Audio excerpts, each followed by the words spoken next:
Felicitous greetings, fellow fanatics. Welcome back, everyone. I'm Ad the Fanatic, and today I'm going to be taking a look at Space Plague by Bamboo Studio. When this video goes up, Space Plague should currently be on Kickstarter. As such, it should be noted that I am taking a look at a prototype copy, and components may not be identical to the final product. With that out of the way, let's dive into the planet core. The planet core.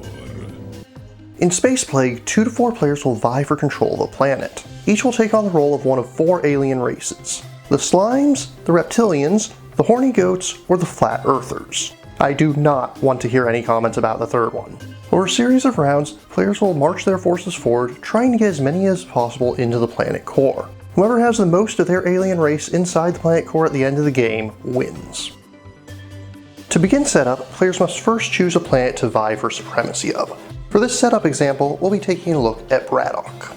Each player will then gather a number of components pertaining to the alien race that they've chosen to play as. These include a player board, 20 plague tokens, 1 shield token, a starting hand of 6 cards, and please note that all starting hands are identical, and they'll also set up their planetary path as shown on the placement guide on the planet card they've chosen. In this case, mountain, desert, alien, water, forest, mountain, and water again. The first phase of each round is the production phase. Both of the visible planetary events will shift over one, with the one on the right being discarded and removed from the game, and the one on the left moving into the planetary event spot. You'll then flip over and reveal the top card of the planetary event deck, checking the element in the top left corner. Since the card in question showed water terrain, we will place an energy piece on every water space that does not already have one. If any plagues were already on the spaces in question, then the player that controls that plague would immediately gain that energy. Because there will be no card here during the final round, no energy is ever produced then. Sometimes a card will have an energy cube symbol on it. In this case, each player will roll a die, and they will place energy on the matching symbol for their path only. The second phase of each round is the action phase. Each player will secretly choose a card from their hand and place it face down. Once all players have chosen, they will simultaneously reveal their actions. Starting with the first player, they'll resolve them in clockwise order. In this case, the Slime players decide to place a new plague token. Meanwhile, the Goat player has the option of either placing a shield or moving one of their plagues. Both of these have advantages at this point, and while they could choose one on their own path, they're going to use this token instead this time. Let's look at what happens if they decide to place that shield token. During the action phase, players will sometimes be given the opportunity to purchase evolution cards. These come in 3 varieties. Those with lightning bolts are instantly played and discarded. Those with columns are added to the player's evolution pool, where they provide permanent passive effects. And finally, those with a hand symbol will go into your hand and be played like any other card. Each player may also pay 2 energy to cycle the evolution cards, even if they don't have the opportunity to buy one themselves. In this case, the Goat player doesn't quite like what they see here, so they're going to pay 2 energy to cycle these. They then see this passive evolution come out, which allows them to spend an energy each turn to move 1 space. Since it would combo well with this one that allows them to discard a card each turn for 1 energy, they decide to spend the energy to buy it. However, since they already have 2 evolution cards, they must choose 1 to discard, while they will keep the other 2. After actions are resolved, they're placed in a player's discard pile. However, when it is the last card in their hand, only it goes to the discard pile, while all other cards return to their hand. The third phase is the event phase.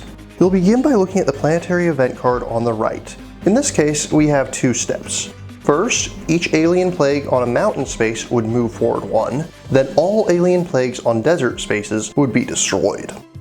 Since there are no plagues on the mountain spaces on this path, nothing will happen for the first half of the effect. However, we do have 1 plague on a desert space. It will be destroyed and returned to the reserves. However, for the sake of example, let's see what would happen if it were not destroyed. The fourth and final phase of each round is the march phase. During the march phase, each piece will move forward 1 space, starting with the one in front. Like always, whenever a plague lands on a space with energy, its player collects that and sends it to their reserves. You'll notice that this piece has a shield token on it. While it is protected, it also cannot move this turn. This piece is also unable to move, since pieces cannot move through or over each other. However, this one will move forward 1 space as usual. At this point, all shield tokens are cleared, and assuming it's not the final round of the game, play will continue like this until all planetary events have been exhausted. Although I don't have access to the entire campaign at the moment, I do have access to one of its stretch goals. An optional module that adds unique player powers to each of their alien races. Each player will choose one side at the beginning of the game. Whenever a player gains energy, instead of placing it in their reserves like normal, they can instead place it on a symbol that matches the terrain they just claimed the energy from. Once all symbols around an image have energy on them, they immediately gain access to that power. Most of these are permanent abilities that last for the rest of the game, though there are a few instant ones. And every player board provides opportunities to gain victory points this way as well. As this is a prototype copy, I cannot comment on component quality at this time. However, I can say that it works quite well thematically, and the art direction is actually pretty good. It has a vibrant, colorful, cartoony look to it, and as you can see, even when cards have the same effect, they still take the time to give each of them unique artwork. However, I do have one major complaint about the game, and that's that in the end, it does feel like it's very luck driven. Oftentimes who wins or loses will be depending on who gets the best evolution cards and who has the first opportunity to buy them. This is somewhat mitigated by the cycling mechanic, but at the same time, energy seems very random as well, especially when the energy cube is involved, which randomizes it individually for each player. If another player simply gets that take 2 energy side while you're stuck with a terrain that already has an energy piece on it, you're just out of luck. In conclusion, Space Plague is an interesting title. It's a unique take on the hand management genre, which doesn't directly compare to another board game that I've seen. It uses an interesting blend of ideas from both American and Euro style gaming. I very much appreciate the time that they took to give every card a unique piece of art. I just wish that it felt like there was a bit more control over what happens in the game. As this is an unfinished prototype, I will not be giving Space Plague a formal review score at this time. However, I can say that I am looking forward to seeing how it fares.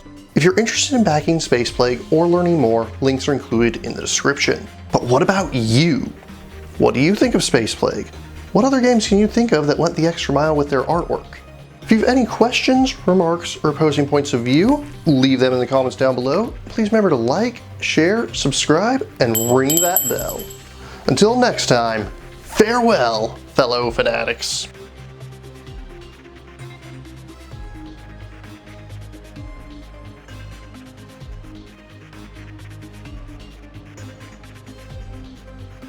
Thank you again for watching. I have plenty more to share with you if you're interested.